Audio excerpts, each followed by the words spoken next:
Halo, selamat pagi teman-teman. Ketemu lagi dengan aku nih di sini. Perkenalkan, namaku Sinta Wulandari.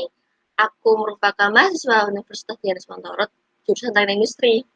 Oke, pagi ini aku akan menjelaskan, memaparkan sebuah topik yang bagus nih teman-teman, yaitu pentingnya sistem Internet of Things bagi kita. Pada tahu nggak sih, sebenarnya Internet of Things ini adalah apa gitu? Internet of Things ini adalah suatu konsep atau program di mana sebuah objek memiliki kemampuan untuk mentransmisikan atau mengirimkan data melalui jaringan. Yang dimaksud transmisi ini adalah penghubungan atau mentransmisikan datanya sendiri teman-teman. Melalui apa sih? Ditransmisikan melalui jaringan tanpa menggunakan bantuan perangkat komputer dan manusia nih teman-teman. Sebenarnya, konsep IoT sendiri mengacu pada 3 elemen penting, yaitu apa aja sih? Yang pertama, barang fisik yang telah dilengkapi oleh modul IoT nih teman-teman. Yang kedua, perangkat koneksi harus telah terhubung oleh internet, seperti apa sih? Seperti modem, seperti router wireless yang terpasang di rumah nih teman-teman. Kemudian yang ketiga, cloud data center. Apa sih cloud data ini? Cloud data ini merupakan tempat untuk menyimpan aplikasi beserta database-nya nih. Pada tahun 2020 telah disebut menjadi era IoT, era di mana Internet of Things atau era internet akan menghubungkan semua perangkat sistem dan layanan yang digunakan oleh manusia untuk memudahkan kehidupan sehari-hari. Beberapa perusahaan juga telah menyatakan siap menyambut kedatangan era Internet of Things ini nih teman-teman. Pada tahun 2020 pertengahan, ini merupakan tahun di mana Internet of Things juga telah diadaptasi oleh berbagai dunia, masuk Indonesia nih teman-teman.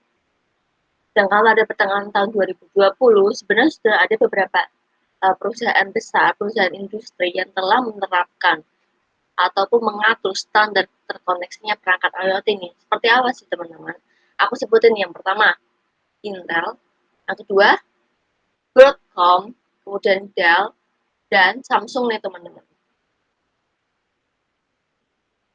Kita perlu juga tahu aplikasi atau pengaplikasian Internet of Things ini telah diterapkan dalam bidang apa aja sih? Yang pertama nih, ada kesehatan. Yang kedua, ada consumer dan home. Yang ketiga, ada industri cerdas. Yang keempat adalah security atau keamanan. Dan retail maupun berbagai kehidupan ya teman-teman.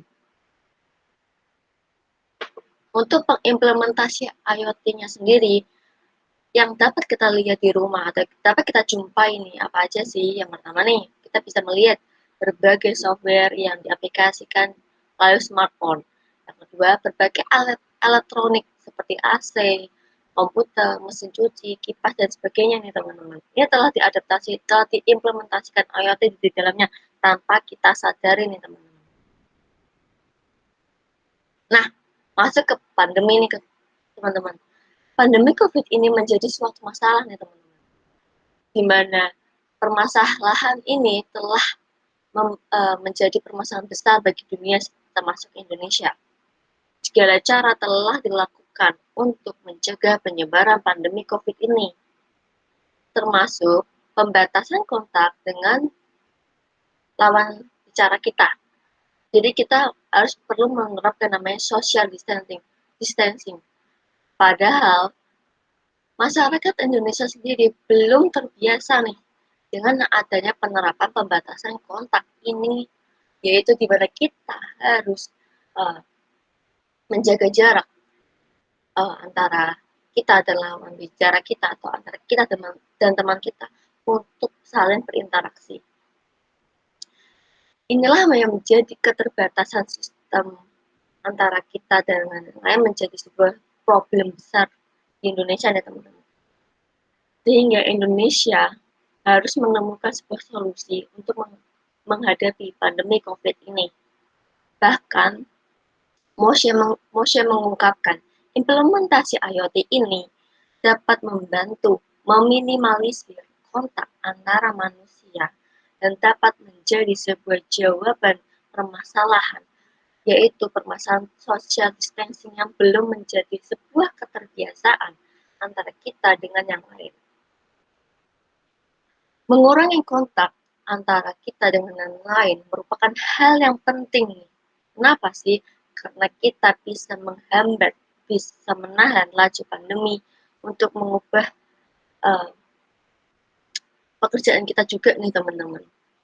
Kenapa sih? Karena kita ingin bukan memberhentikan ya, tapi menghambat, menahan laju perkembangan pandemi dengan cara kita mengurangi segala pekerjaan manual dan lebih mengarah pada era digital nih teman-teman.